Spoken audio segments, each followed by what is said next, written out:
sur la notion d'équité scolaire.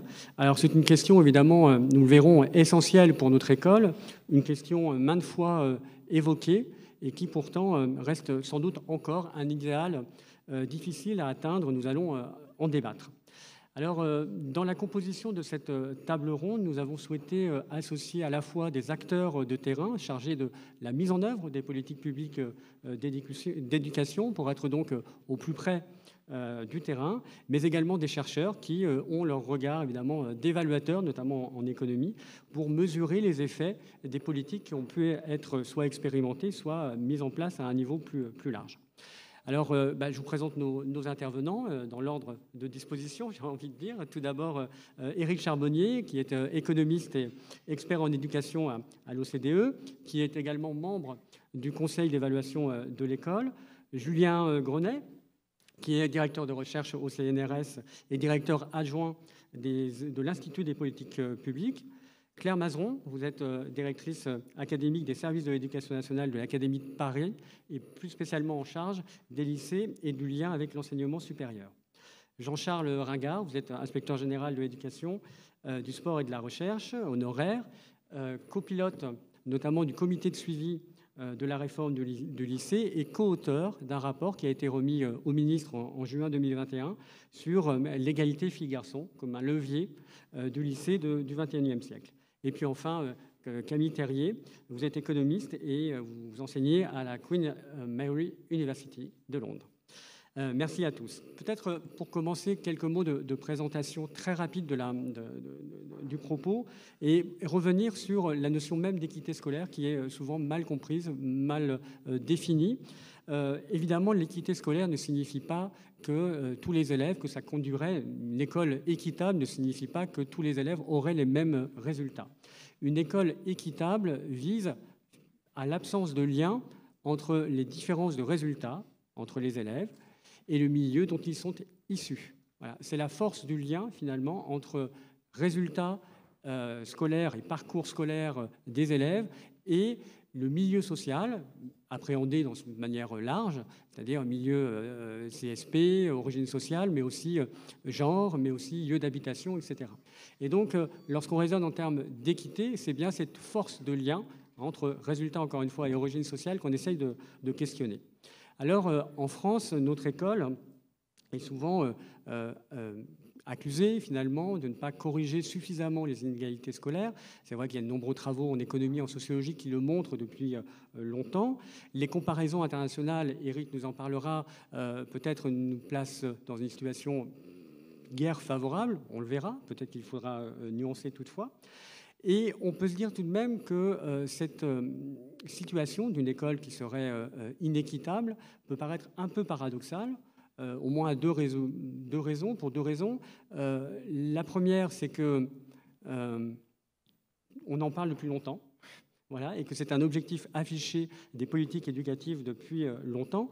Et puis la seconde, qui est que la France est tout de même l'un des pays où les inégalités économiques et sociales sont les plus faibles relativement aux autres pays de l'OCDE. Et donc on peut s'interroger finalement pourquoi, bien qu'ayant des inégalités économiques et sociales relativement plus faibles, eh bien, la force du lien entre origine sociale et résultats scolaires serait aussi forte. Donc voilà un petit peu le propos que nous allons essayer d'avoir, c'est dire finalement comment peut-on comprendre ces paradoxes et puis au-delà évidemment quelles sont les voies possibles pour répondre à ce défi de l'équité scolaire. Et donc pour amorcer la réflexion, je vous propose de faire un pas de côté et puis de regarder un peu de l'extérieur ce que les études, notamment de l'OCDE, nous disent de notre école autour de l'équité. Éric ?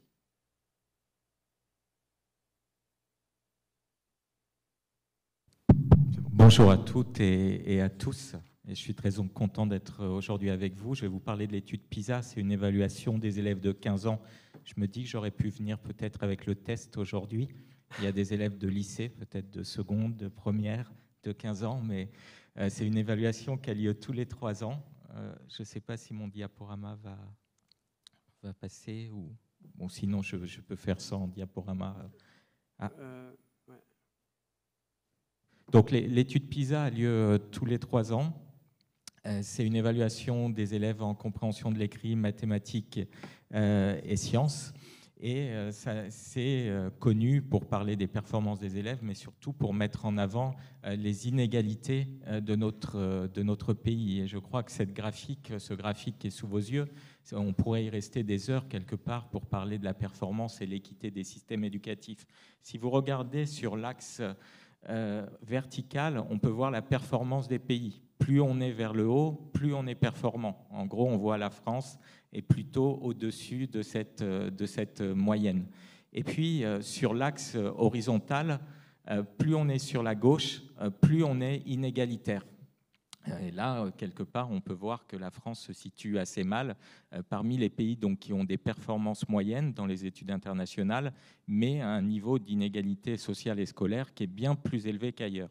Quelque part, les pays rêvés qui arrivent à combiner équité et excellence ne sont pas si nombreux que ça, mais ils sont de plus en plus par rapport aux premières études PISA et on les retrouve dans le cadran en haut à droite. Ce qui est intéressant, c'est qu'il n'y a pas un seul système éducatif parmi ces pays. On a des pays qui sont dans des zones géographiques très différentes, qui ont des systèmes d'éducation aussi qui ne sont pas du tout orientés de la même façon, des cultures différentes. On retrouve la Corée, le Japon, le Canada, la Finlande dans les pays nordiques, l'Estonie dans les pays d'Europe de l'Est, le Danemark, l'Irlande. Ces pays-là arrivent à associer qualité et équité sociale. Donc ça doit nous donner un message fort que ces inégalités ne sont pas une fatalité. Un message peut-être positif sur la France, parce qu'on entend toujours la France est parmi les pays les plus inégalitaires ou le pays le plus inégalitaire du monde. On voit sur ce graphique que plus on va sur la gauche, il y a d'autres pays qui sont dans la même situation, voire qui ont un petit peu plus d'inégalités. Et quand on regarde dans le temps, quand on communiquait sur les études PISA entre 2000 et 2010 à l'OCDE, tous les 3 ans, on disait les inégalités sociales augmentent en France. Mais depuis 2010, elles se sont stabilisées, certes à un niveau trop élevé, il faut agir sur les inégalités, mais malgré tout, elles n'ont pas augmenté. Donc ça peut nous laisser optimistes et de se dire que il y a peut-être eu une volonté politique qu'on entend depuis le quinquennat de François Hollande, depuis 2012, d'agir sur les inégalités, d'investir dans les premiers niveaux d'éducation, d'investir dans les établissements défavorisés. Voilà, c'est des leviers qui, en général, fonctionnent bien pour réduire les inégalités sociales. 2 points communs à ces pays en haut à droite, parce qu'on a beaucoup travaillé à l'OCDE pour essayer de comprendre comment des pays avec des systèmes d'éducation si différents pouvaient arriver à concilier excellence et équité. On constate que dans tous les cas, on retrouve un investissement très fort depuis 20 ans dans le métier d'enseignant. Voilà, si on n'investit pas dans ces enseignants, si on n'arrive pas à susciter de l'attractivité, à attirer des étudiants vers ce métier, on aura du mal à être équitable parce que la qualité d'un système éducatif se mesure à la qualité de ses enseignants. Donc ces pays-là ont investi souvent dans la formation initiale, la formation continue, le développement de carrière des enseignants et puis parfois ont essayé d'insister sur la revalorisation des enseignants et notamment en Estonie, de ceux qui iront travailler dans les zones défavorisées. Un enseignant en Estonie qui travaille dans une zone défavorisée gagne 1/3 de plus en termes de salaire qu'un enseignant qui travaille dans un établissement plus classique. Hop, je vais essayer de passer sur la diapositive suivante. Donc un des enjeux aujourd'hui, c'est soutenir les établissements défavorisés, lutter contre les inégalités. C'est vraiment agir là où elles se retrouvent. On sait bien qu'en France, on a certains problèmes de mixité scolaire et Julien et Claire en parleront bien mieux que moi. Et on a vraiment un besoin d'investir dans ces établissements les plus défavorisés. On peut voir ici, par exemple, c'est une statistique de notre enquête Thalys, c'est le pourcentage d'enseignants au collège qui sont d'accord ou tout à fait d'accord avec l'affirmation « je voudrais changer d'école si c'était possible ». Et on constate que dans les écoles les plus favorisées, qui concentrent moins de 30% des élèves des milieux socio-économiques défavorisés, ils sont que 15% à vouloir changer d'école. Quand on regarde les établissements les plus défavorisés, avec plus de 30% d'élèves des milieux socio-économiques, ils sont 35% à déclarer vouloir changer d'école. On comprend là que agir sur ces inégalités, c'est vraiment essayer de revaloriser le métier, de donner du soutien aux enseignants qui exercent dans ces établissements difficiles. Et on le sait qu'en France, par rapport à d'autres pays, il y a une culture de coopération à l'intérieur d'établissements, une culture de l'évaluation qui était très peu développée. Quelque part, la démarche du conseil d'évaluation de commencer à créer des projets d'établissement, des discussions en interne avec les parents, les élèves, les enseignants et les personnels pour discuter de l'école, c'est une démarche qui est ultra importante parce qu'on constate que quand on est dans un établissement défavorisé en France, on a davantage de difficultés et davantage de mal-être chez la population enseignante que dans les autres établissements. Ça sera ma dernière diapositive. Et l'équité, finalement, ce n'est pas limité uniquement au milieu socio-économique des élèves. On peut regarder l'équité entre les genres et l'équité dans les parcours scolaires. Et ce qu'on voit en France, souvent, c'est que les élèves défavorisés sont surreprésentés dans les filières professionnelles. C'est le cas en France, c'est le cas aussi dans beaucoup de pays, mais c'est plus marqué. Mais on constate aussi qu'il y a un problème de parité entre les garçons, d'égalité entre les garçons et les filles. Et les filles ont tendance à être sous-représentées dans les filières professionnelles. Alors la France n'est pas pire que les autres pays. On a 46% d'élèves qui sont dans de filles qui sont dans les lycées professionnels et 54% de garçons, c'est à peu près dans la moyenne des pays de l'OCDE. Et puis on constate aussi dans la poursuite d'études, ces inégalités sont très marquées. En moyenne, dans les pays de l'OCDE, il y a 31% de filles seulement qui sont scolarisées dans les filières scientifiques.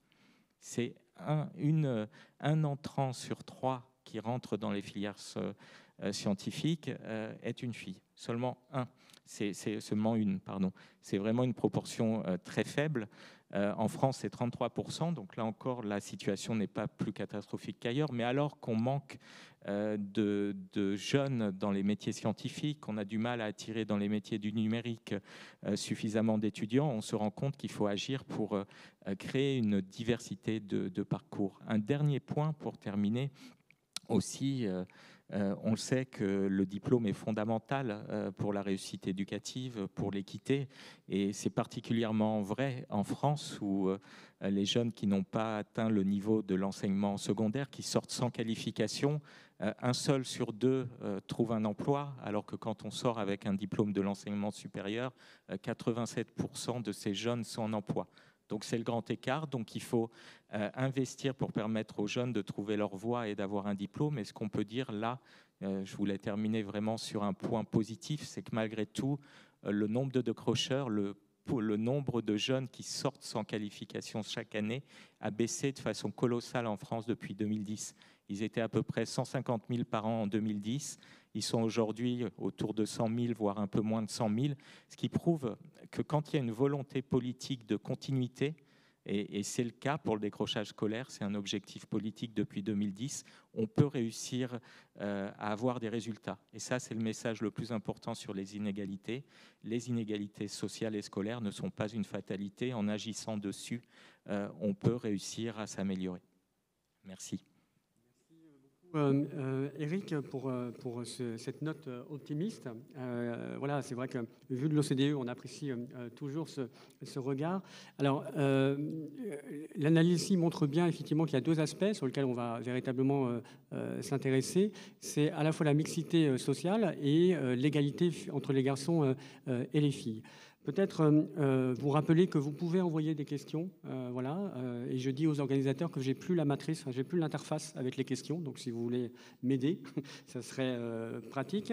Ensuite, peut-être, Eric, est-ce qu'il y a des pays qui, ces dernières années, ont particulièrement progressé ou qui auraient mis en place des choses qui pourraient être, j'ai bien compris qu'il y avait différents modèles, mais qui pourraient finalement être source d'inspiration. Est-ce qu'il y a des pays qui, en matière d'équité scolaire, que ce soit mixité ou sociale ou égalité filles-garçons, des pays qui peut-être montrent une certaine voie?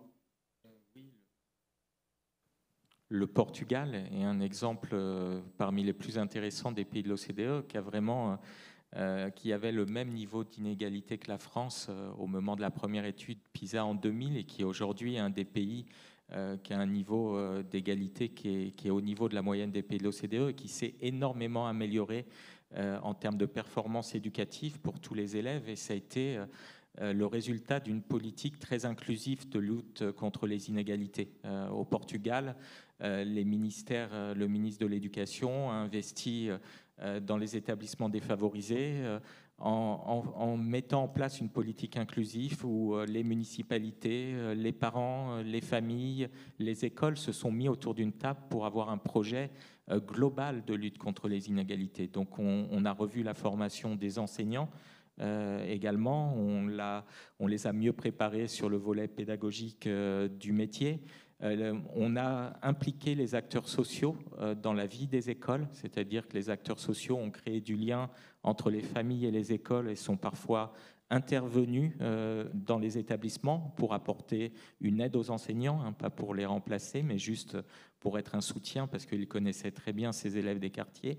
Et on a vu des résultats assez rapides d'amélioration des performances en l'espace de 10 ans. A contrario, on a vu en Suède une aggravation des inégalités avec une politique de totale décentralisation où on a laissé la responsabilité des établissements aux municipalités. Les municipalités ont décidé de recruter les enseignants.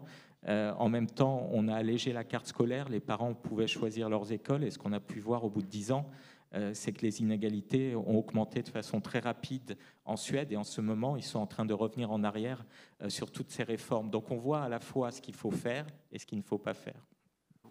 Merci pour ces deux exemples contradictoires d'une certaine façon, mais qui donnent des pistes.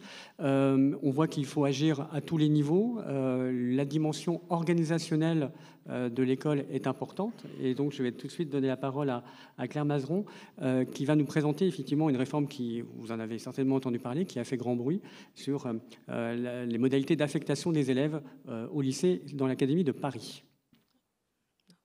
Peut-être lancer le diaporama. Voilà. Bonjour à toutes et à tous. Alors, l'Académie de Paris est l'académie la plus ségrégée de France. Ça veut dire très concrètement que les différences sociales, et on le verra également scolaires entre ces établissements, qu'il s'agisse des collèges ou des lycées, sont les plus importantes. Alors, pour illustration, j'ai pris cette carte qui montre, à l'échelle donc de l'Académie de Paris, la proportion d'élèves boursiers par collège en 2021. Ce que l'on peut constater, vous le voyez, c'est qu'il y a des secteurs de collèges où il y a entre 60 et 70% de boursiers, et à l'inverse, bien d'autres secteurs, parfois très encastrés d'ailleurs, à une échelle très fine, où il n'y en a quasiment pas. Pour donner une autre idée de ces très fortes différences sociales à l'intérieur des établissements parisiens et entre établissements parisiens, on peut donner la mesure de l'indicateur, de l'indice de positionnement social, qui est un indice utilisé depuis quelques années par le ministère, à Paris, dans les établissements publics, j'insiste là-dessus, je ne parle pas du privé, il varie du simple au double. C'est-à-dire qu'on peut être au collège Daniel Meyer dans le 18e arrondissement avec un IPS de 74,4 ou au collège Rognoni dans le 5e arrondissement avec un IPS de 157. C'est la même chose sur les lycées puisqu'on a des IPS qui varient de 79 jusqu'à 154. Alors, c'est un très fort handicap, ça tient bien évidemment à la ségrégation résidentielle. Pour autant, c'est aussi un levier parce qu'à partir de cette très forte ségrégation, on peut travailler à une échelle assez fine. Nous avons des possibilités pour développer la mixité sociale qui n'existent pas sur des territoires beaucoup plus ruraux, à la rigueur à l'échelle de grandes agglomérations, mais pas lorsqu'il y a évidemment un seul établissement scolaire et rien autour dans un rayon très, très large. Alors, le premier levier pour développer une politique de mixité sociale, et c'est ce que nous avons fait à Paris depuis 2 ans, c'est d'agir très fortement sur les procédures d'affectation des élèves. C'est la compétence du directeur académique, en lien avec les collectivités évidemment territoriales. Et à Paris, nous avons travaillé sur Affelnet. Alors Affelnet est à la fois une plateforme de vœux pour les familles dont les enfants candidatent à l'entrée au lycée et un algorithme d'affectation. C'est un algorithme national et que les académies peuvent paramétrer comme elles le souhaitent. Ce qu'il faut bien comprendre à Paris, c'est que nous sommes dans un système d'affectation qui n'a rien à voir avec ce qui peut se passer dans d'autres départements ou académies. En général, quand on est en province, on a un lycée de secteur, hein, lorsqu'on passe du collège au lycée, et tout le monde, une fois son orientation, par exemple en seconde générale obtenue, eh bien, demande ce lycée de secteur et l'obtient. À Paris, il n'y a jamais eu un seul lycée de secteur. D'abord parce qu'il y a à Paris 96 lycées, dont 44 lycées qui proposent une voie générale, un lycée au kilomètre carré, et il y a toujours eu la possibilité de choix pour les familles.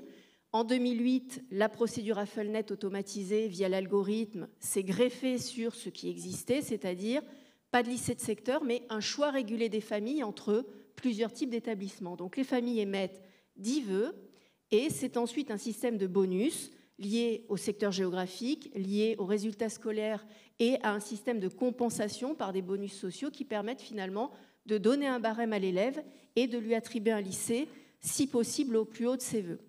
Alors, ce système n'a pas changé dans son principe, mais avant la réforme, il fonctionnait de la manière suivante. Nous avions 4 grands districts à Paris, chacun comprenant entre 10 et 15 lycées. Et parmi ces districts, eh bien, les familles donc, pouvaient faire des vœux. Elles avaient toutes à l'intérieur du district le même nombre de points, le même bonus district de 9 600 points. Et ce qui faisait la différence finalement entre des familles formulant les mêmes vœux, eh bien, c'était les résultats scolaires compensés par un bonus donné aux boursiers ou un bonus aux élèves ayant suivi toute leur scolarité en collège REP ou REP+. Alors, c'est un système qui avait bien fonctionné pour introduire de la mixité sociale. Je vous ai mis 2 graphiques qui sont tirés des travaux de Julien Grenet, il pourra les commenter. L'indice de ségrégation sociale à Paris est très élevé, mais pour autant, ce n'est pas le plus élevé de France, parce que dans les lycées, nous avons depuis 2008 un système de bonus boursier qui fonctionne comme un quota, c'est-à-dire que chaque lycée doit avoir un quota de boursiers. Ça avait permis donc d'introduire une mixité sociale importante dans les lycées les plus attractifs et dans les lycées les plus favorisés. Par contre, ce système très concurrentiel d'affectation, de choix régulés, avait conduit à une très forte ségrégation scolaire. En clair, on peut avoir de la mixité sociale dans les lycées avec des très bons boursiers, 30% de boursiers, mais des très bons boursiers. Et à l'inverse, vous pouvez avoir au contraire des établissements qui n'ont pas de boursiers, mais qui ont tous les élèves aux résultats les plus fragiles. Et la ségrégation scolaire à Paris, comme le montre le graphique, elle était avant la réforme de presque 5 fois plus élevée que la moyenne nationale. Une illustration du système tel qu'il fonctionnait avant. Le taux de boursiers en 2020 était assez équilibré entre lycées si on accepte les extrémités, c'est-à-dire finalement des lycées situés dans l'ancien district Est, l'Est à Paris est une population beaucoup moins favorisée, et puis au contraire des taux de boursiers beaucoup plus faibles dans l'Ouest, puisque l'Ouest parisien, là encore, compte beaucoup moins de populations défavorisées. Donc la mixité sociale avait progressé, mais il restait encore bien sûr des ajustements à faire entre secteurs géographiques. Par contre, j'ai parlé de ségrégation scolaire. Vous avez ici la répartition des élèves dans le district Est en 2020 en fonction de leur note de 3e. En bleu, c'est les élèves qui avaient plus de 15 de moyenne en étant affectés au lycée. Et vous avez à l'autre bout de l'échelle donc, des élèves qui étaient affectés avec une moyenne inférieure à 10. Et c'est là qu'on voit l'illustration de la très forte ségrégation scolaire, c'est-à-dire qu'au lycée Charlemagne, on rentrait jusqu'en 2020 95% d'élèves qui avaient plus de 15 de moyenne. À l'inverse, au lycée Bergson, on avait moins de 5% d'élèves qui rentraient avec plus de 15 de moyenne. Ça n'existe pas en province parce qu'une fois qu'on a obtenu son orientation en seconde GT, eh bien on va dans son lycée de secteur. Alors qu'est-ce que nous avons changé ? Je vais essayer de faire rapide. C'était un système qui ne satisfaisait personne, avec des taux de satisfaction des familles extrêmement faibles, beaucoup de recours chaque année, 2000 recours chaque année à peu près pour l'entrée en seconde. Donc nous avions pour objectif d'augmenter la satisfaction des familles, mais aussi bien sûr de renforcer la mixité sociale fine des lycées, notamment pour ceux de l'Ouest et pour ceux de l'Est qui n'avaient pas assez de boursiers ou trop de boursiers, et puis d'en finir avec les lycées de niveau, c'est-à-dire cette ségrégation très forte entre élèves, puisqu'il y avait des lycées à 15 de moyenne, d'autres à 14, d'autres à 13, etc. Avec 3 principes à respecter. Le faisable, nous manipulons un algorithme national qui n'est pas fait pour ce que nous faisons, nous le malmenons. Ce qui était souhaitable, c'est nos objectifs, et puis ce qui était acceptable, parce que modifier le système d'affectation à Paris, c'était s'engager dans une démarche de très grande violence. Voilà. Et on pourra témoigner les uns et les autres, Julien à côté de moi, que les discussions avec les parents d'élèves ont été parfois extrêmement difficiles et houleuses. Alors, nous avons joué premier levier sur un outil très simple qui est la sectorisation. Au lieu d'avoir un système de districts qui comprenait entre 10 et 15 lycées, nous avons resserré la carte. Et nous avons donné la possibilité aux élèves de choisir, dans un premier rayon, 5 lycées d'affectation prioritaire. Alors, pourquoi réduire le nombre de lycées? Plus vous mettez de lycées, j'allais dire, dans la corbeille, plus vous accentuez les effets de concurrence. Dans l'ancien district Est, il y avait 15 lycées et 50 collèges qui candidataient tous sur les mêmes 5 lycées, c'est-à-dire les lycées du centre de Paris, plus le lycée Hélène Boucher, lycée à très bonne réputation de l'Est parisien. En ne mettant plus que 5 lycées, eh bien, finalement, on réduisait le taux de pression à l'entrée de chacun d'entre eux. Par exemple, le lycée Charlemagne, très demandé, il y avait plus 50 collèges qui pouvaient candidater, mais 20. Donc, jouer d'abord sur la sectorisation, réduire les effets de concurrence, et puis un exemple pour le collège Condorcet, désormais, chaque collège parisien, chacun des 114 collèges, a sa propre carte. Chaque collège a ses 5 lycées de secteur 1, d'affectation prioritaire, peut candidater sur les autres, mais avec un bonus qui est dégressif. Donc le collège Condorcet peut candidater en secteur 1 sur les lycées Balzac, Chaptal, Racine, Condorcet, Quinet. On a veillé à mettre dans la carte des lycées très attractifs. Pour Condorcet, c'est le lycée Condorcet, Racine et Chaptal. Un peu moins attractif, intermédiaire, c'est le lycée Balzac. Et puis un franchement répulsif aux yeux des familles, c'est le lycée Quinet. Quand je dis répulsif ou attractif, c'est un point de vue subjectif. Ce qu'il faut bien comprendre, c'est qu'on est sur des effets de réputation et non pas de qualité de l'enseignement. Le deuxième levier sur la sectorisation et sur l'affectation des élèves, c'était de mettre en place un système de compensation et d'incitation à la mixité sociale. Nous avons maintenu le principe de bonus boursier qui avait donné de bons résultats.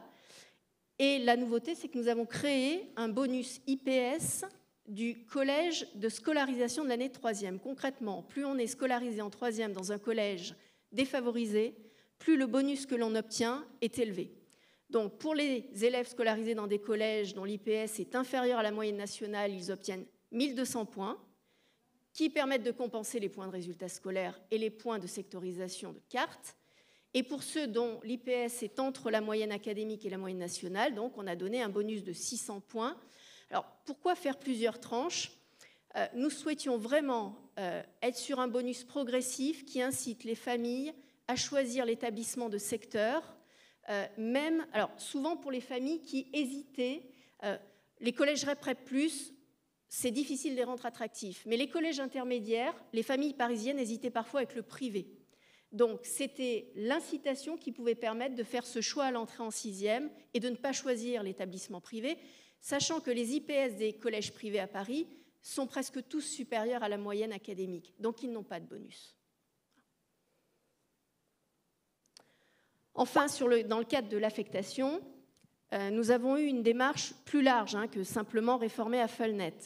Lutter contre ce que j'appelle les chevaux de Troie de la ségrégation sociale et scolaire. Tous les cursus qui ne rentraient pas dans Affelnet, les cursus sur dossier à recrutement particulier. La meilleure illustration, c'est Henri IV et Louis le Grand. Nous avons conduit cette réforme l'année dernière. Nous avons supprimé le recrutement sur dossier, qui avait un certain nombre de biais. D'abord, on sait très bien que les familles les plus éloignées de l'école ont beaucoup de mal à constituer, à déposer ce dossier. Donc, nous avons supprimé cette autocensure qui tenait au dossier.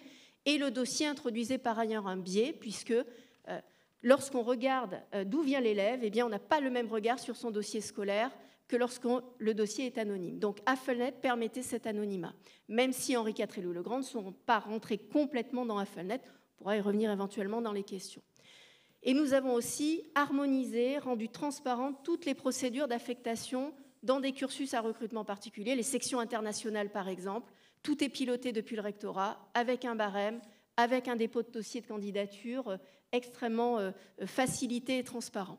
Nous avons réaffirmé le cadre réglementaire, conduit des campagnes de systématique de vérification d'adresse, la chasse à la boîte aux lettres. Et puis, nous avons responsabilisé les familles qui faisaient le choix du privé. Nous avons intégré les établissements privés dans Affelnet en 2021.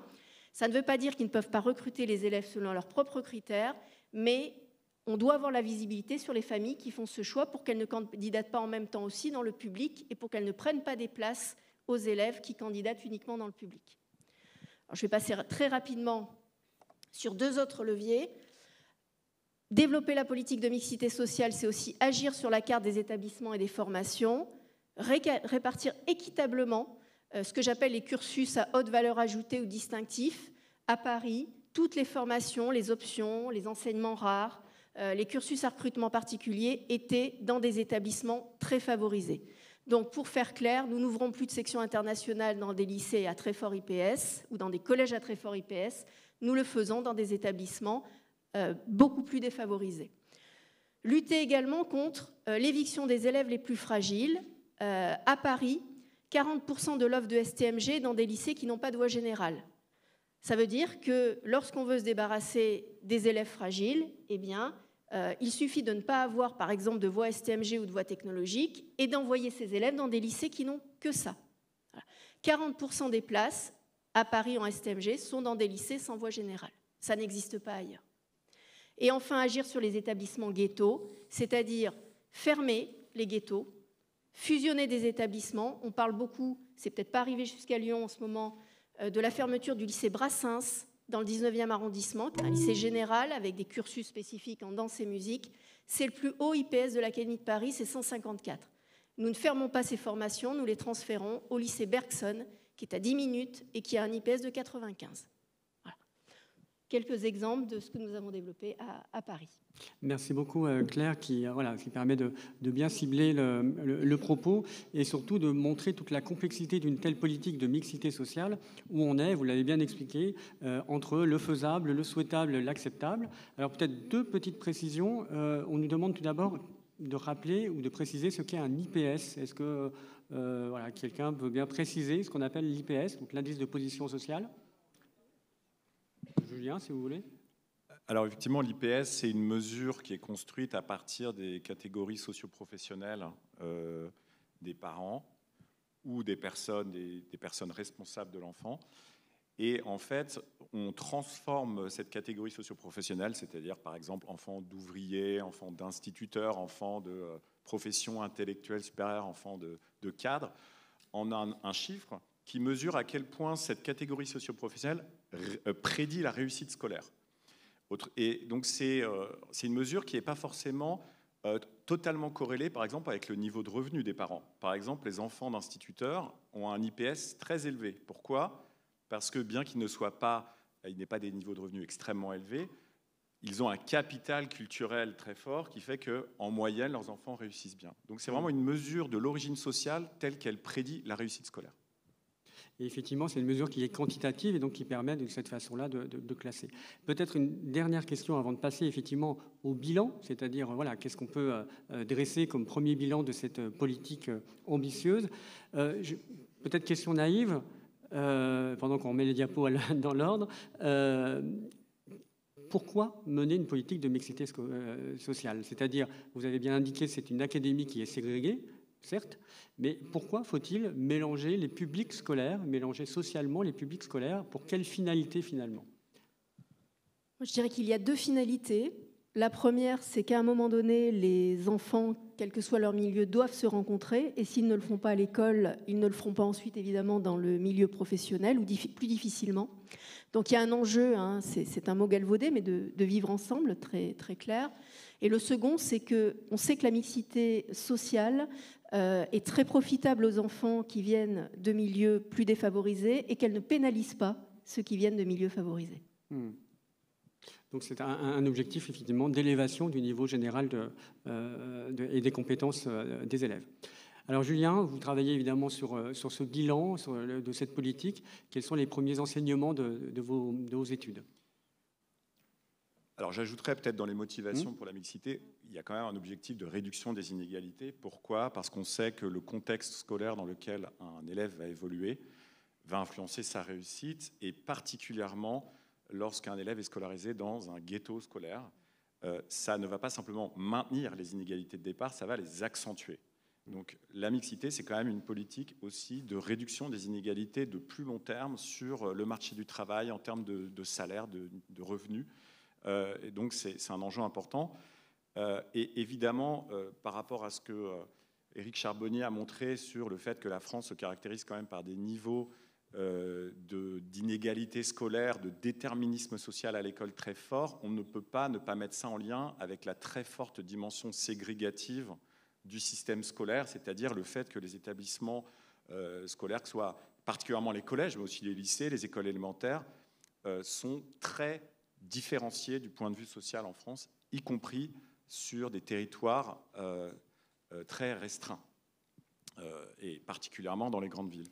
Donc un des leviers qui a été mis en œuvre ces dernières années pour essayer de renforcer la mixité sociale en milieu scolaire, c'est les politiques d'affectation des élèves. Donc il y a eu plusieurs choses qui ont été mises en place, certaines à une échelle assez petite. Donc je ne vais pas tellement y revenir, mais il y a eu un certain nombre d'expérimentations qui ont été lancées en 2016-2017 au collège, sous plusieurs formes.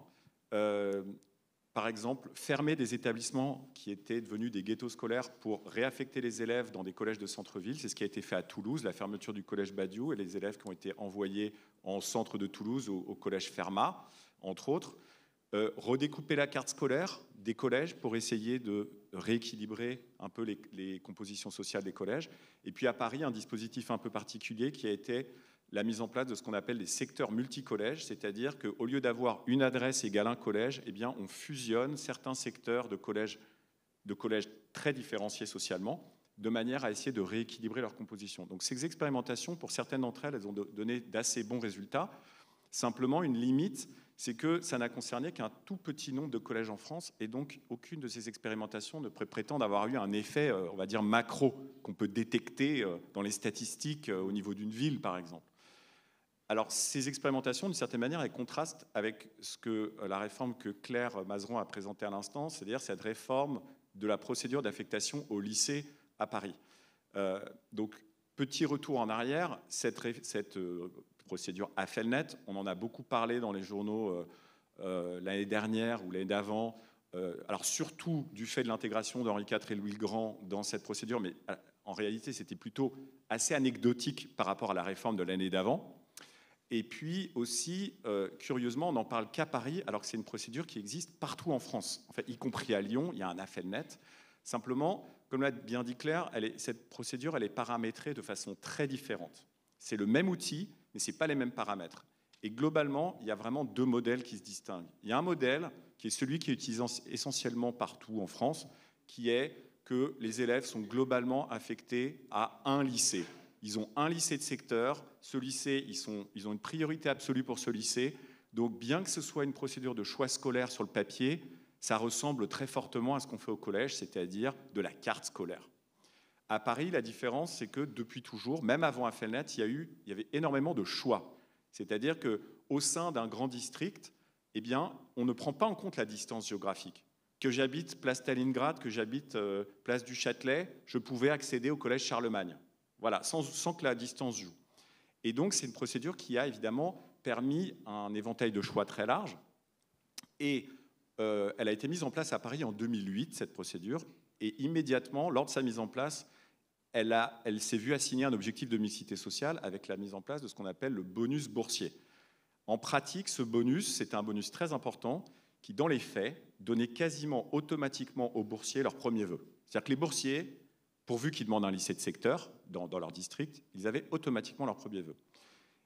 Cette première version d'AFELNET, elle a permis de renforcer assez considérablement la mixité sociale dans les lycées publics parisiens. Alors, c'est sur le slide suivant, malheureusement, je crois que ça donne un torticolis, donc on ne peut pas vraiment le... Si, on peut le voir. Donc, je peux le résumer, alors si on le voit. Donc, ce graphique, il montre la proportion de boursiers qu'il y avait Ah, voilà. Ce graphique, il montre la part des boursiers dans 4 groupes de lycées parisiens qui sont triés en fonction de leur le niveau moyen des élèves au départ, c'est-à-dire les lycées les plus défavorisés, enfin les moins sélectifs de la capitale en haut avaient à peu près 25% de boursiers, les lycées les plus sélectifs de la capitale avaient à peu près 5%. Au moment de la mise en place d'Affelnet en 2008 et dans les années suivantes, le bonus augmentant, la valeur du bonus augmentant, eh bien, la part des boursiers dans les différents lycées a convergé et Claire Mazeron a montré qu'à la fin, effectivement, on était quasiment à 20% partout. Donc, réellement, une politique qui a permis de faire converger les compositions sociales des lycées parisiens. Néanmoins, l'autre critère de priorité qui était utilisé, en dehors du bonus, c'était la prise en compte des notes de troisième. Quand on n'était pas boursier, qu'est-ce qui faisait qu'on était pris dans un lycée s'il y avait trop de demandes? Eh bien, on était trié sur les notes de troisième.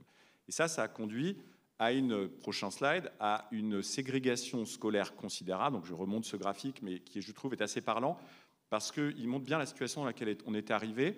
Historiquement, au début des années 2000, Paris, c'était l'académie la plus ségrégée socialement dans les lycées, comme elle l'est toujours au collège. Au collège, les collèges parisiens sont les plus ségrégés de France. Les lycées ne le sont plus. Ils étaient plus que ceux de Créteil et de Versailles. Aujourd'hui, c'est moins le cas. Ça, c'est l'effet du bonus. Mais évidemment, la prise en compte des notes a conduit à ces fameux lycées de niveau et une ségrégation scolaire considérable avec des lycées qui recrutaient à plus de 15 de moyenne. Et cette situation, elle a posé des difficultés croissantes parce que ça crée énormément d'anxiété chez les familles. Parce que, évidemment, au moment de la procédure d'affectation, les élèves de 3e étaient extrêmement stressés parce que s'ils n'obtenaient pas leur premier vœu, ils avaient l'impression de chuter. Voilà, je passe du lycée où les élèves sont recrutés à 15 au lycée où il y a 14. Et en fait, est-ce que c'était si nécessaire que ça pour avoir un système éducatif efficace? Ce n'était pas certain. Donc il y a eu quand même une demande assez consensuelle de renforcer un peu la mixité scolaire dans les lycées parisiens. Et c'était un des objectifs de la réforme, entre autres, avec d'autres objectifs qui étaient de rapprocher un peu les élèves de leurs établissements, de mettre fin à ces 4 grands districts, d'avoir finalement une carte un peu plus fine sur le territoire parisien, et puis aussi de favoriser la mixité sociale, toujours en maintenant le bonus boursier. Donc, qu'est-ce que cette politique a fait? Qu'est-ce qu'on peut en mesurer au bout d'un an? Alors, elle existe depuis 2 ans, mais on n'a pas encore les résultats de la 2e année. On a les résultats de la 1re année. Eh bien, c'est ce qui vient dans la diapositive suivante. Alors, la diapositive suivante montre simplement ce fameux bonus IPS. Donc, on parle beaucoup de l'IPS en ce moment parce que le ministère de l'Éducation nationale a été contraint de publier les IPS de toutes les écoles et collèges de France, publics et privés. Donc, il y a pas mal de presse en ce moment sur cette question. Eh bien, et pourquoi en particulier? Parce que cet IPS, donc l'IPS moyen des collèges, il est aujourd'hui utilisé dans certaines procédures d'affectation, comme Affelnet Paris. Donc, en fonction de son collège, donc les collèges bleus sont les plus favorisés, on a 0 points. Les collèges orange moyens, 600 points. Les collèges rouges, 1200 points. Et en pratique, ce bonus, il est important. Ça vaut beaucoup. Donc, à l'issue de la 1re année d'Affelnet, si on compare la composition sociale des lycées parisiens publics par rapport à ce qui prévalait l'année précédente, eh bien, c'est la diapositive suivante. On a 1/3 de ségrégation sociale en moins et 1/3 de ségrégation... C'est l'autre? Pardon, voilà. Donc là, on peut mesurer la ségrégation sociale et scolaire par certains indices. Donc ségrégation sociale, c'est à quel point les lycées sont différents du point de vue de leur composition sociale, et scolaire, à quel point ils sont différents du point de vue du niveau de leurs élèves. Eh bien, dans l'un et l'autre cas, la ségrégation a baissé d'1/3.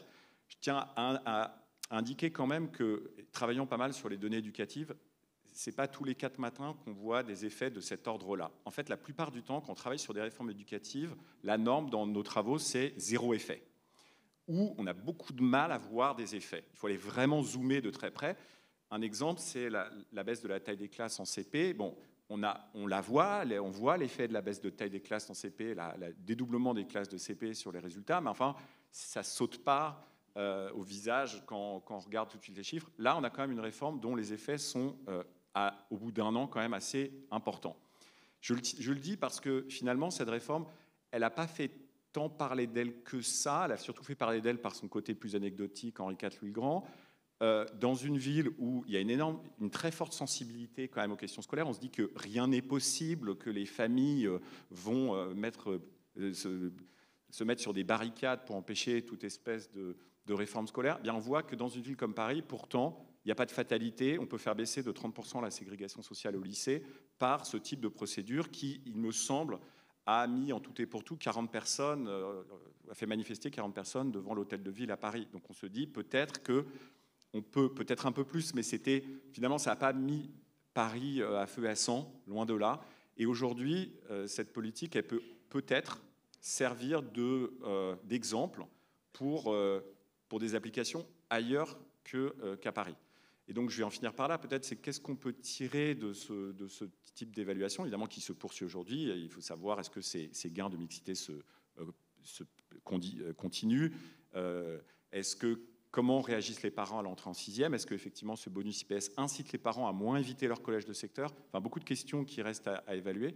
Mais on peut se demander si une procédure de ce type ne mériterait pas, en tout cas ce paramétrage particulier, vu que l'outil existe ailleurs qu'à Paris, ne pourrait pas être envisagé dans d'autres villes. J'ai envie de dire au hasard, Lyon par exemple, puisque si on regarde la situation des lycées ou collèges lyonnais, j'ai mis quelques diapos pour finir là-dessus, donc c'est un peu plus loin, pardon. Donc voilà, prenons l'exemple des collèges lyonnais. Donc ce graphique qui montre chaque barre, c'est la proportion d'élèves défavorisés, enfants d'ouvriers ou de personnes sans activité professionnelle par collège à Lyon. En bleu, c'est les collèges publics lyonnais. En rouge, les collèges privés lyonnais. Donc, qu'est-ce qui saute aux yeux? Un contraste saisissant entre le public et le privé. En moyenne, le privé à Lyon, dans les collèges privés, c'est 9% d'élèves défavorisés. C'est 34% dans le public. Mais aussi des contrastes très importants entre collèges publics lyonnais. Et au lycée, c'est pareil. On a aussi des contrastes considérables entre... Là, c'est que les lycées publics généraux et technologiques et lycées privés généraux et technologiques. On a aussi des écarts considérables. Et un outil comme Affelnet, finalement, il permettrait au moins sur le volet public de réduire ces écarts. Reste un défi qui, pour l'instant, reste pas mal en dehors des débats, mais enfin qui mérite quand même d'être mis en discussion, c'est la question de quid du privé. Sachant qu'aujourd'hui, le privé ne fait pas partie de la procédure Affelnet, l'affectation au privé n'est pas du tout régulée par cette procédure, alors même qu'on le voit avec la publication des IPS des établissements scolaires, le privé contribue, l'évitement vers le privé contribue massivement à la ségrégation sociale, aussi bien au collège qu'à l'école élémentaire, qu'au lycée. À Paris, par exemple, 50% de la ségrégation au collège, ça vient du privé. Et donc, ne faut-il pas réfléchir à une manière d'intégrer les établissements privés qui, je le rappelle, sont financés à hauteur de 73% par l'État, par les collectivités locales et par donc les impôts de tous, dans ce type de procédure, de manière à ce qu'elles donnent vraiment leurs pleins effets sur la mixité et que les efforts dans cette direction ne pèsent pas uniquement sur les épaules du public. Voilà. Merci. Merci beaucoup, Julien, pour ces éléments d'analyse de cette politique et donc des effets qui apparaissent favorablement lorsqu'on les regarde au moins à l'aune de la mixité sociale. Restera à regarder peut-être dans un plus long terme quel effet ça a réellement sur les résultats et les parcours des élèves. Et puis, par rapport au dernier point, peut-être indiquer que cette politique présente un autre avantage, c'est qu'elle est peu coûteuse. Alors, Claire, peut-être, par rapport à ça? Je dis peu coûteuse, mais à dessein. Ça ne coûte rien. Voilà. Voilà, un autre aspect important, c'est que par rapport à d'autres politiques, donc on a pu évoquer aussi les politiques de remédiation, c'est-à-dire donner davantage de moyens aux établissements défavorisés, là on est plutôt dans une politique de prévention. Faire en sorte, par exemple, qu'à Paris, une ville comme Paris, pourquoi est-ce qu'on a des collèges en REP? Étant donné la sociologie parisienne, on se demande comment il est possible d'avoir des collèges REP. Finalement, on peut peut-être éviter qu'une partie d'entre eux n'existe juste par des politiques d'affectation différentes. Donc on voit que la condition d'organisation même du système peut permettre finalement de renforcer, toutes choses égales par ailleurs, finalement la mixité sociale. Alors Camille, est-ce que vous voulez compléter sur cette approche en termes de mixité sociale et puis peut-être avancer aussi sur la question de l'égalité filles-garçons? Oui, je pense. Non. Le micro, je pense.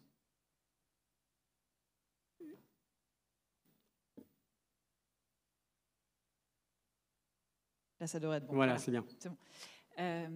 Alors oui, je suis ravie de prendre la suite sur ces questions d'équité scolaire. Je pense que je vais pouvoir passer sûrement les deux premières slides qui résumaient un peu la situation française sur ces questions d'inégalité, à la fois les inégalités sociales et les inégalités de genre, parce que ma toute première slide contenait le graphique qui a été présenté par Éric Charbonnier, donc je pense que je n'ai pas besoin de revenir dessus. Peut-être une façon un tout petit peu différente de le présenter, qui est peut-être aussi une façon, une touche d'optimisme, c'est que quand on regarde ce graphique, voir l'ampleur des situations des différents pays en termes du poids de l'origine sociale sur la réussite scolaire des élèves, dans un sens, ça donne de l'optimisme parce qu'on se dit qu'il y a beaucoup de marge de manœuvre pour s'améliorer et que les politiques qu'on met en œuvre peuvent avoir une efficacité assez importante,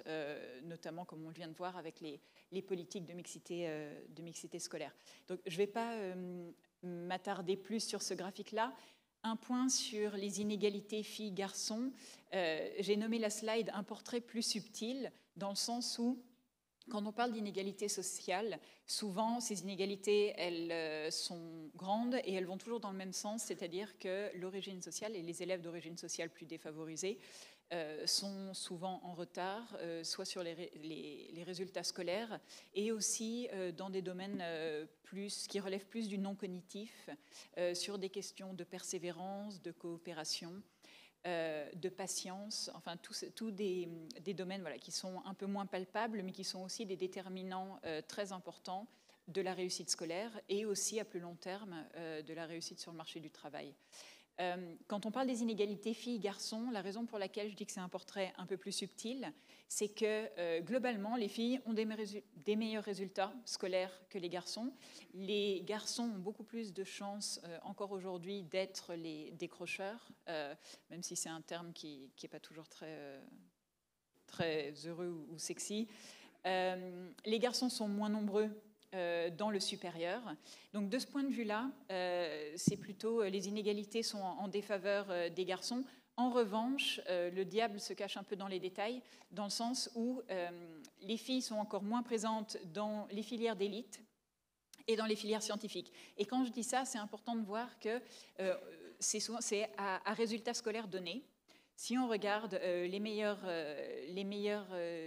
élèves au lycée, les filles ont moins de chances de candidater en classe préparatoire ou dans les établissements les plus prestigieux. Et les filles ont aussi, à résultats scolaires donnés, moins de chances de choisir des filières scientifiques. Une des raisons qui a été très très bien documentée dans la recherche, c'est qu'elles sont moins à l'aise dans les environnements compétitifs. Donc à partir du moment où il y a un grand élément de compétition, les filles ont tendance à se mettre un peu en retrait et à être plus réticentes à candidater dans ces établissements-là, ou sur ces filières-là. J'aimerais continuer ensuite, à partir de ce constat, avec des pistes de réflexion, donc des pistes de réflexion à la fois sur d'où viennent ces inégalités et de façon peut-être un tout petit peu plus positive, qu'est-ce qu'on peut faire. Donc pour commencer sur le défi de l'équité sociale, alors parmi ces pistes de réflexion, il y en a certaines qui ont été abordées, donc je vais être un peu rapide. La première qui revient directement, c'est promouvoir la mixité scolaire entre établissements. Et pour faire ça, donc on l'a vu avec les présentations précédentes, bien sûr, à l'échelle de la ville, il est possible de changer la sectorisation, de passer à une affectation directe sur établissement de secteur, à un choix régulé, comme ça a été fait et très bien présenté. Un élément important à prendre en compte, c'est au vu d'une situation donnée, au vu de Affelnet aujourd'hui à Paris, comment les élèves prennent-ils leurs décisions et quelle est la démarche qui amène les élèves à candidater au lycée A, B et C. Et notamment, ce qui est intéressant, c'est de voir est-ce que cette démarche de candidature, elle diffère pour les élèves d'origine sociale favorisée et défavorisée. Ce qu'on sait au vu des travaux de recherche, et là, ce que je vais faire dans ma présentation, c'est surtout de m'appuyer sur les travaux de recherche à l'échelle internationale qui ont utilisé des réformes ou éventuellement des contextes similaires.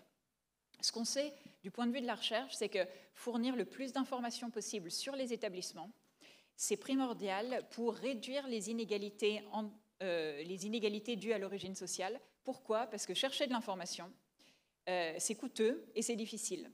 En tant qu'élève, j'ai beaucoup plus de chances de savoir quels sont les lycées qui fournissent la classe préparatoire un peu niche, si mes parents sont enseignants, si mes parents ont une profession connectée, que si je suis un élève d'origine sociale plus défavorisée. Et c'est là que les villes ou les personnes qui organisent le processus d'affectation ont un rôle à jouer dans une généralisation de l'information qui est partagée. Un autre point très important concerne les critères de sélection qui sont utilisés par les établissements. Et là, je vais utiliser l'exemple de APB, qui était affectation post-bac, l'ancêtre de Parcoursup. APB donnait un bonus aux élèves sur leur premier vœu. Ça, c'est une pratique qui est très courante en France. Donc, c'était le cas en France, c'est le cas dans beaucoup d'autres pays. Et ça a un désavantage très important qui est que s'il y a un bonus, mais uniquement pour le premier vœu, ça pousse les familles à être très stratégiques, puisque si on n'a pas le premier vœu, ou si on n'a pas les résultats suffisants pour être affecté dans notre premier vœu, on va ensuite candidater dans le vœu numéro 2, mais on n'a plus le bonus. Donc vous voyez que assez intuitivement, ça donne lieu à des stratégies. Et à nouveau, le fait qu'il y ait des stratégies, ça crée des inégalités dans les candidatures en fonction de l'origine sociale des élèves, parce que comprendre quelle est la bonne stratégie à adopter, ça nécessite souvent de parler à d'autres familles, de comprendre quels sont les lycées où j'ai des chances d'être affectée, où ma priorité ou mon barème est suffisamment élevé. Ça requiert beaucoup d'informations qui est malheureusement pas forcément également disponible et partagée en fonction de l'origine sociale. Et un dernier point, mais qui a été abordé déjà, donc je ne vais pas m'y attarder, c'est limiter les critères de sélection qui reproduisent la ségrégation résidentielle, comme ça a été très bien expliqué. Une autre piste sur l'équité sociale, c'est de promouvoir la mixité scolaire, mais intra-établissement. On a beaucoup parlé, donc, avec les deux interventions précédentes, de la mixité entre établissements. C'est un élément clé et fondamental. Un autre élément important, c'est au sein des établissements. Est-ce que si j'ai un pool d'élèves relativement divers, est-ce que les élèves d'origine sociale favorisée et défavorisée sont mélangés au sein des classes ou est-ce qu'on a des classes de niveau? Et ce qu'on sait à nouveau des expériences étrangères, et notamment l'étude que je cite ici se passe au Texas. Et c'est une étude qui montre que les classes de niveau sont très très fréquentes. Et plus spécifiquement, ce qu'ils ont fait, c'est qu'ils ont regardé si on prend la ségrégation totale et qu'on découpe cette ségrégation totale entre quelle partie vient d'une ségrégation entre établissements et quelle partie vient d'une ségrégation au sein des établissements. Ils ont trouvé que la partie qui vient de la ségrégation intra-établissement était en fait plus grande que la ségrégation entre établissements. C'est un élément...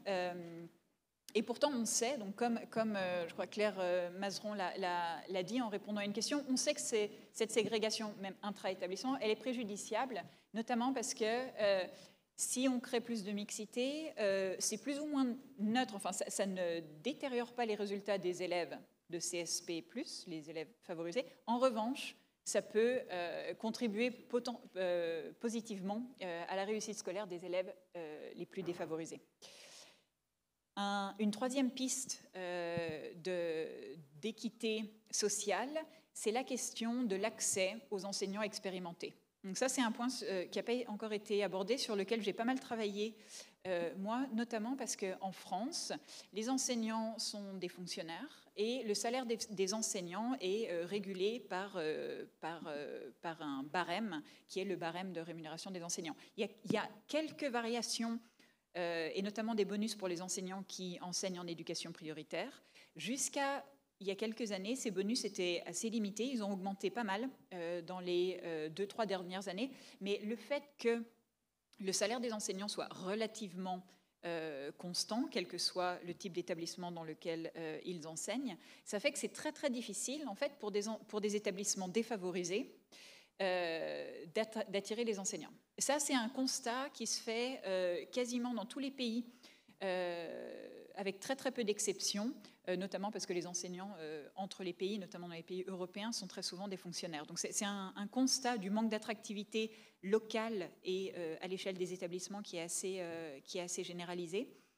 Ce qui se passe en France, c'est qu'on a aussi une procédure centralisée d'affectation des enseignants dans les établissements et dans un premier temps dans les académies. Et pour vous donner une idée des déséquilibres un peu structurels d'attractivité entre les différentes académies, chaque année, parmi tous les jeunes enseignants qui viennent juste de passer le concours, qui ont une année de stage, et c'est les enseignants qu'on appelle les néo-titulaires. Ces enseignants-là, 50% à peu près de ces enseignants sont affectés dans 3 académies sur 30. Et ces 3 académies, c'est des académies qui sont peu attractives, c'est pour ça qu'on envoie les néo-titulaires là-bas. C'est les académies de Créteil, de Versailles et d'Amiens. Et ça, en fait, le fait qu'on envoie les jeunes enseignants dans ces académies-là, ça crée, d'un point de vue dynamique, des inégalités qui se renforcent, puisque dès qu'ils peuvent et dès qu'ils en ont la possibilité, ils demandent à sortir de ces académies, puisque c'est souvent pas leur académie d'origine. Le point, c'est que ces inégalités structurelles, elles vont de pair avec le fait que c'est aussi des académies qui ont des profils d'élèves souvent plus défavorisés. Donc on se retrouve dans une situation où on a des élèves défavorisés qu'on met en face des enseignants qui ont le moins d'expérience. Et on sait à nouveau du point de vue de la recherche que l'expérience des enseignants est déterminante pour la valeur ajoutée des enseignants, donc pour la capacité des enseignants à faire progresser les élèves. Ça, c'est particulièrement vrai pour les 2-3 premières années d'enseignement. Après, c'est relativement plat, mais les 2-3 premières années sont clés. Donc, ce n'est pas forcément idéal d'avoir tous les enseignants les plus jeunes qui sont systématiquement en face des élèves qui ont le plus besoin de bons enseignants. Et une 4e piste, elle concerne l'accès à l'enseignement supérieur. Donc, j'ai mentionné la réforme, on est passé d'un système en France d'affectation post-bac à une réforme qui a été relativement médiatisée pour le passage à Parcoursup. Il y a un certain nombre de barrières à l'accès à l'enseignement supérieur qui ont été identifiées. À nouveau, je m'appuie ici sur des travaux de recherche. Il y a des barrières financières qui sont particulièrement importantes dans les pays anglo-saxons, un peu plus qu'en France, où les universités sont payantes et sont souvent très chères. Ces barrières financières, elles existent tout de même en France, puisque si on veut faire des études dans une ville qui n'est pas la nôtre, ça implique de payer pour un logement, ça implique d'avoir des coûts. Donc ces barrières financières existent, et très clairement avoir des aides, des subventions qui couvrent les frais de l'enseignement supérieur pour les élèves, c'est quelque chose qui fonctionne. Une autre piste qui est en lien avec la toute première suggestion que j'avais en haut, c'est à nouveau au moment où les élèves doivent faire des choix d'orientation pour le supérieur, c'est très très important qu'on leur donne toutes les informations. Et là, cette fois-ci, les informations qu'on donne quand on fait des choix dans l'enseignement supérieur, c'est des informations qui diffèrent un peu de celles qu'on donne quand les élèves choisissent des lycées, puisque dans l'enseignement supérieur, on aimerait leur donner des informations sur la qualité des universités, mais aussi éventuellement sur ce qu'on appelle les retours sur investissement, donc quels sont les salaires de sortie. Il y a beaucoup d'informations en fait, qui vont déterminer les choix de candidature et qui existent actuellement, mais qui ne sont pas forcément centralisées. Ce qu'on apprend, si on regarde les travaux de recherche internationaux, c'est que plus on fournit, plus on rend l'accès à cette information facile, par exemple en ayant une plateforme où, pour chacun des établissements, on voit la difficulté, la sélectivité de l'établissement, le barème minimum pour y accéder, les salaires de sortie. Tout ça, c'est des informations qui aident beaucoup à faire des choix et qui souvent contribuent à réduire les inégalités.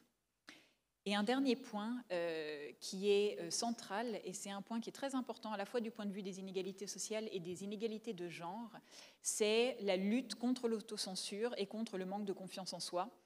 Et pour parler de ça, je vais mentionner une recherche que je viens tout juste de terminer, qui porte sur les élèves qui candidatent à Parcoursup, donc qui font des vœux dans le supérieur. Et ce qu'on a fait, c'est que dans un premier temps, on a mesuré la confiance en soi des élèves.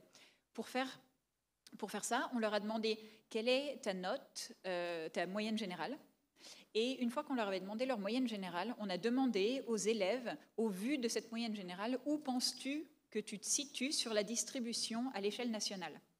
Ce qu'on observe quand on fait cet exercice, c'est que pour les filles et pour les élèves d'origine sociale défavorisée, en particulier pour les meilleurs, donc là on parle des élèves qui ont plus ou moins les mentions au-dessus de 16 de moyenne, là on a des énormes différences dans leur positionnement, dans où est-ce qu'ils se perçoivent dans la distribution nationale. Et pour illustrer ça, ce n'est pas les vrais chiffres que j'utilise là, mais pour dire ce que j'appelle le manque de confiance en soi, c'est que pour une moyenne de 16, un garçon dirait « Ah, je suis dans le top 20%. » Une fille dirait « Ah non, je pense que je suis plutôt dans les 30% les meilleurs. » C'est ça, notre mesure du manque de confiance en soi. Donc, pour chaque élève, on a maintenant une mesure de confiance en soi.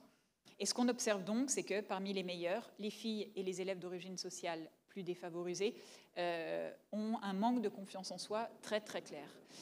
Là où nos résultats de recherche sont plus optimistes, c'est que ce qu'on montre, c'est que si on fournit l'information, on corrige ce manque de confiance en soi en disant aux élèves « Ah, tu pensais que tu étais juste dans les 30% les meilleurs. En fait, non, tu es dans les 10% les meilleurs. » Si on corrige ce manque de confiance en soi, on arrive à complètement résorber les différences de candidature dans les établissements les plus prestigieux sur Parcoursup.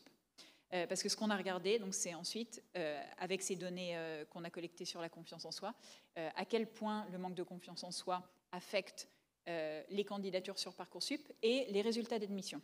On a les données administratives. Et donc, en corrigeant le manque de confiance en soi, on arrive à complètement résorber les différences filles-garçons et les différences en fonction de l'origine sociale, notamment sur la probabilité de candidater à une classe prépa. Donc, c'est des résultats assez importants. À nouveau, c'est une intervention très, très peu coûteuse, facile à mettre en place et qui consiste à corriger le manque de confiance en soi. Je n'ai pas regardé le timing. Je pense qu'on va passer okay. au-delà du constat. Voilà. C'est le bon timing, effectivement. Merci Camille, on va avancer. Merci pour tous ces éléments de recherche qui sont assez convergents en réalité et qui montrent bien aussi qu'on a des leviers pour agir sans que là aussi ça soit nécessairement coûteux quant au financement du système. Alors au-delà de ces constats, finalement, Jean-Charles, est-ce que, quelles pistes, notamment sur l'égalité filles-garçons, on peut imaginer, quelles sont les principales préconisations du rapport, et puis après on en viendra sur le temps qui nous reste aux questions que j'ai reçues. Alors, je vais m'autoriser à faire 4 remarques générales, et puis en répondant naturellement à la sollicitation de Marc. La première remarque, c'est en fait la problématique qui nous anime tous les 5 là, cet après-midi, sur le défi de l'équité. Pourquoi le système éducatif français a-t-il besoin de relever le défi de l'équité? Parce que la France, qui est la 7e puissance mondiale, n'a pas à être déclassée. Et que l'enjeu du capital humain, c'est l'enjeu premier de la France. Et à partir de là, comment l'école peut-elle réduire, pour relever le défi de l'équité, les inégalités sociales, les inégalités territoriales, les inégalités de genre? C'est ça l'enjeu. Première remarque. Deuxième remarque. Sur les inégalités de genre, depuis que la mixité existe en France, 1975, loi Abi, depuis 1975, les garçons et les filles, vous êtes dans la même classe. 75, 45 ans, à peine 50. Rapporté au temps de l'éducation, c'est un temps court. Hein. Mais il se trouve que rapidement, dès le début des années 80, l'institution a été interpellée, notamment par des chercheurs, pour dire qu'il se pose en France un problème d'inégalité de genre. En gros, la trajectoire des filles et la trajectoire des garçons en situation sociale comparable n'est pas la même. Les ambitions ne sont pas les mêmes. Les résultats ne sont pas les mêmes. Et force est de constater qu'il y a une constante. Pas beaucoup bougé. Et Camille vous l'a dit. La constante, c'est quoi? Les filles sont meilleures que les gars, à tout niveau de formation confondu, quels que soient les examens, brevet, bac, licence, les filles réussissent mieux. Deuxième constat, elles apparaissent moins ambitieuses, comme s'il y avait une forme d'autocensure. Je ne suis pas capable d'aller dans les filières scientifiques. Je ne suis pas capable de faire numérique. A contrario, les garçons, sans doute, ont-ils eux-mêmes leur propre autocensure? Je ne suis pas intéressé par les humanités. Je ne suis pas intéressé par la philosophie ou les langues vivantes. Et ceci se retrouve dans les trajectoires professionnelles. Regardez aujourd'hui qui sont les acteurs des métiers du Caire. Qui sont les acteurs des métiers de l'enseignement? Vous comprenez bien que je laisse sous-entendre que c'est majoritairement, voire très majoritairement des femmes. Et à contrario, la même chose, on peut prendre du côté des sciences dures, du numérique, on a plutôt des hommes. Du côté de l'industrie, sciences et techniques industrielles et du développement durable, c'est plutôt une affaire de mecs. Bon, cette trajectoire-là, effectivement, comme l'a dit fort bien Julien ou Éric, c'est un défi que nous devons relever, au même titre que le défi social. Il n'y a pas de raison objective. C'est ça le sujet, mes amis. Il n'y a pas de raison objective qu'il y ait de telles différences de trajectoire et de résultats. Si ce n'est de se dire, et Camille l'a fort bien dit dans sa phase conclusive, il y a de l'autocensure, il y a un déficit de confiance en soi, il y a des constructions sociales qui font que. Alors, le ministère s'en est emparé à travers la réforme du lycée, en se disant, il convient de faire de l'égalité filles-garçons un des leviers de changement et de réponse à ce défi de l'équité du système. Pour enclencher ce travail et faire en sorte que ça conduise à des pistes d'action, deuxième remarque générale. D'abord, je le rappelle, c'est une décision politique. L'égalité filles-garçons est une grande cause nationale décrétée par le président de la République et qui fait naturellement que c'est une politique interministérielle. Cette politique interministérielle fait que chacun des ministères, naturellement, a sa mesure, mais de plus en plus, d'ailleurs, de manière interministérielle, avance sur cette parité filles-garçons, cette parité homme-femme. Du côté de l'éducation, que ce soit le ministre Blanquer ou notre ministre actuel, Pape Ndiaye, il est intéressant d'analyser les fondements, si je puis dire. Ces fondements sont triples. Un, il faut lutter contre les stéréotypes de genre. Deux, il faut accroître la mixité des parcours, qu'ils soient parcours scolaires ou parcours d'enseignement supérieur, et accompagner du coup les choix d'orientation. Et quatre, il faut lutter contre toutes les violences, de quelque nature qu'elles soient, qui ont aussi une incidence sur les représentations que nous avons de l'égalité homme-femme. C'est ça le fondement de la politique nationale. Mais, troisième remarque, cette politique nationale est à mettre en œuvre. Pendant très longtemps, s'agissant de l'égalité homme-femme, nous avons été les uns et les autres dans les discours incantatoires. Qui dans cette salle est contre ? Personne. Nous sommes tous, en notre âme et conscience, convaincus de l'égalité homme-femme. La question, ce n'est pas de le dire. La question, ce n'est pas d'en être convaincu. La question, c'est de faire désormais. Et quels sont très concrètement les leviers que nous pouvons agir ? Le ministre actuel dit une chose très simple. Si vous avez vu la presse ce week-end, il a déjà avancé quelques points que je vais reprendre. L'idée est très simple, il nous faut changer de paradigme. Et ce changement doit toucher à la fois le pilotage du système éducatif du ministère aux classes et en même temps un changement de paradigme sur notre manière d'appréhender le problème. Alors je vais commencer par ce deuxième d'ailleurs, le changement de paradigme sur la manière d'appréhender le problème. Pendant 40 ans, on s'est posé la question de l'orientation des filles et des garçons. De manière plutôt incantatoire, en disant il faut davantage de filles dans les sciences, il faut davantage de gars sur les humanités, langues ou philosophie. La question aujourd'hui n'est pas simplement de considérer l'orientation comme un facteur causal, mais de considérer l'orientation comme un facteur de conséquence. Et avant d'être orienté, quel est le levier principal? Je m'adresse à mes collègues enseignants qui sont dans cette salle. Mais le levier, mes amis, c'est vous.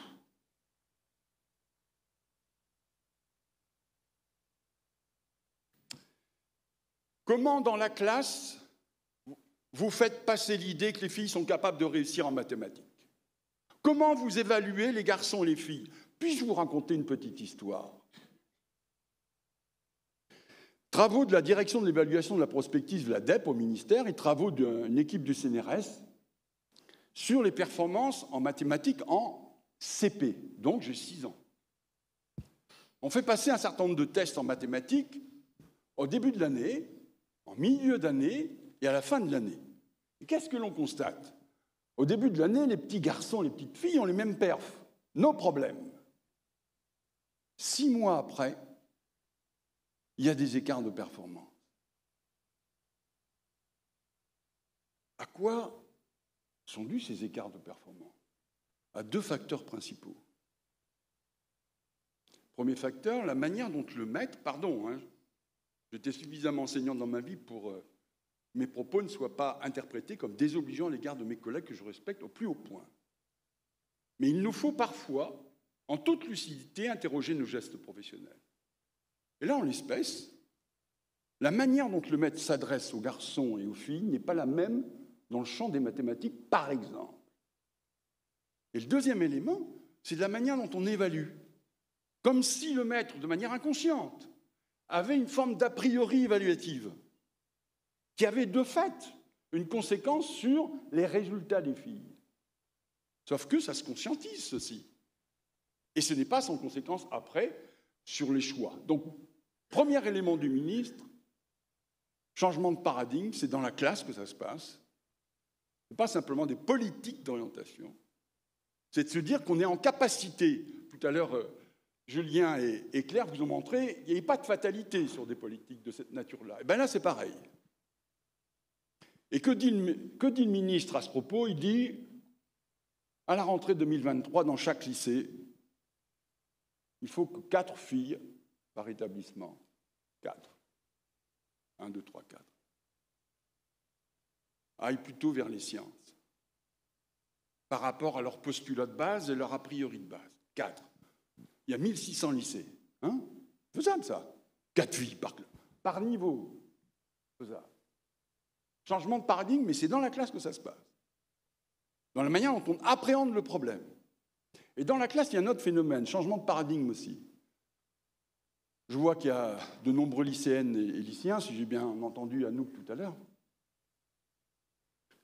Comment, entre vous, garçons et filles, vous avez discuté de votre orientation? Comment, entre vous, vous allez préparer dans quelques semaines Parcoursup?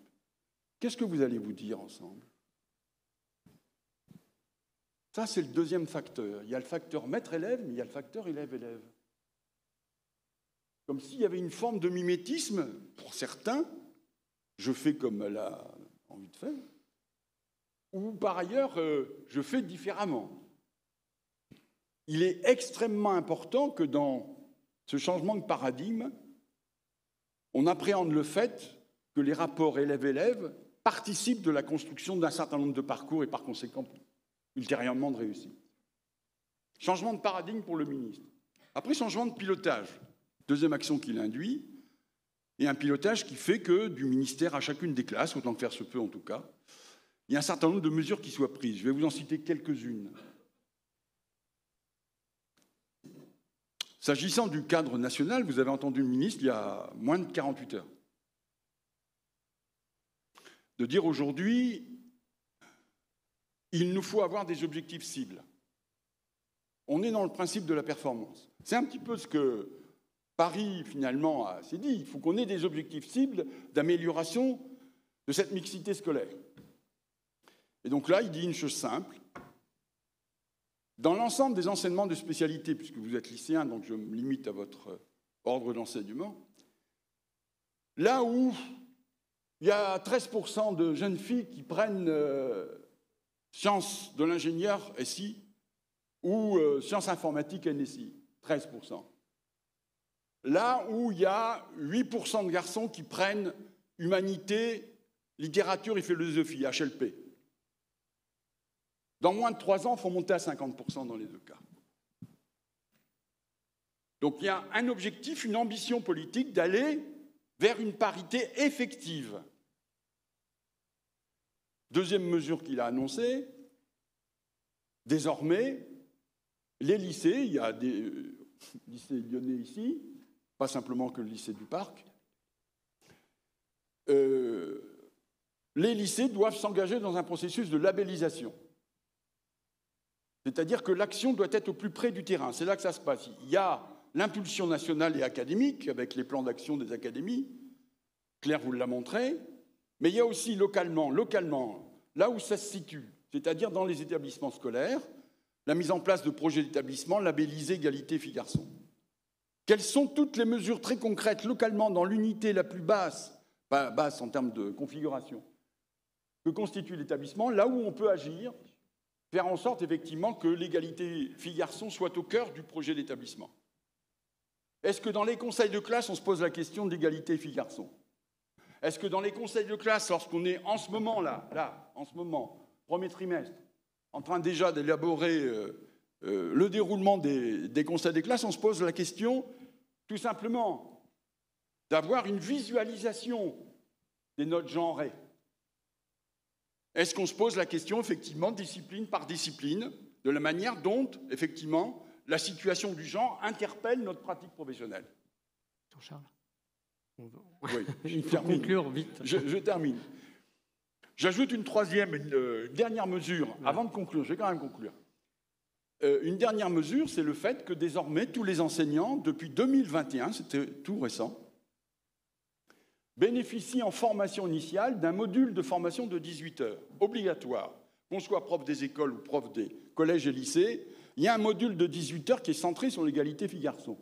Ce module, qui est donc spécifique, s'accompagne d'un certain nombre de réflexions intradisciplinaires pour voir comment, en mathématiques, pour voir comment, en français, pour voir comment, en langue vivante, on peut appréhender cette approche à travers la didactique de la discipline. Bon.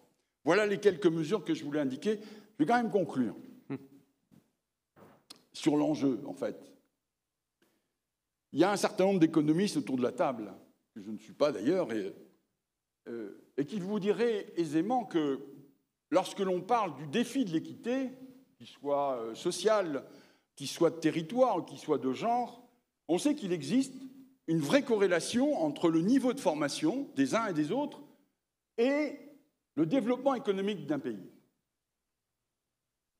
Faire de la France le maintien de la 7e puissance mondiale, c'est répondre au capital humain et faire en sorte qu'il y ait une élévation des niveaux de formation. C'est un enjeu de développement économique et social. Mais la deuxième remarque que je veux faire, c'est que l'égalité filles-garçons, dont je rappelle que c'est un des creusets, un des ferments de la République française, ne pas s'engager sur l'égalité filles-garçons, c'est ne pas relever le défi démocratique. Autrement dit, je termine ainsi, relever le défi de l'égalité, au fond, qu'il soit social, qu'il soit du genre, qu'il soit de territoire, c'est de faire progresser la démocratie. Merci Jean-Charles pour cette conclusion et pour toutes les pistes qui ont été évoquées, notamment sur comment on peut faire dans la classe. Alors peut-être une question, je prends une question, parce qu'il y a plusieurs interrogations qui ont été posées. C'est quid du privé? La remarque de Julien a fait un peu réagir, effectivement. Et notamment, la question qui est posée, c'est finalement à faire cette politique de mixité scolaire, est-ce qu'on n'encourage pas une fuite dans le privé? Et la question qui était posée aussi, quelle est la part du privé? Alors dans l'Académie de Paris, on peut la rappeler. Voilà. Est-ce qu'il y a une fuite dans le privé? Et quelle est la part du privé? Dans l'Académie de Paris, la part du privé est sans doute une des plus importantes de France. Sur les lycées, on est à 40% d'élèves scolarisés dans le privé. Je parle du lycée général et technologique. Il n'y a pas eu de fuite dans le privé. Ni la première année de la mise en œuvre de la réforme, ni la seconde, puisque nous avons des données très précises. Il Il y a eu même plus la première année de retour du privé, de troisième vers la seconde, que de départ du public vers le privé. À peu près 2 fois plus de retour du privé vers le public que de départ du public vers le privé. Donc c'est une menace, je le dis, qui est souvent brandie comme contre-argument à la mise en œuvre de cette réforme. De la même façon, sur Henri Catelux-Legrand, on nous a mis en avant que l'ouverture de classes de seconde à IP-Sup, établissement hors contrat, était favorisée par la réforme. C'est pas vrai, ça concerne quelques dizaines d'élèves. Et de toute façon, les élèves qui devaient rentrer Henri Catelux-Legrand, ils sont rentrés, ils ne sont pas allés dans le privé. Donc, statistiquement, ça ne se voit pas. Et par ailleurs, nous avons des leviers. C'est-à-dire qu'en même temps que nous mettons en place la réforme, mais déjà bien avant, à Paris, nous sommes dans une logique de décroissance démographique. Je n'ouvre pas de classe dans le public en seconde, j'en ferme, même à chaque rentrée. Dans le privé, j'applique la même politique. C'est-à-dire que systématiquement, quand on me demande des ouvertures de classes dans le privé, je les refuse. Merci pour cette précision. Mais écoutez, il me reste à vous remercier vraiment très chaleureusement pour cette présentation et puis vous souhaiter de bonnes journées de l'économie.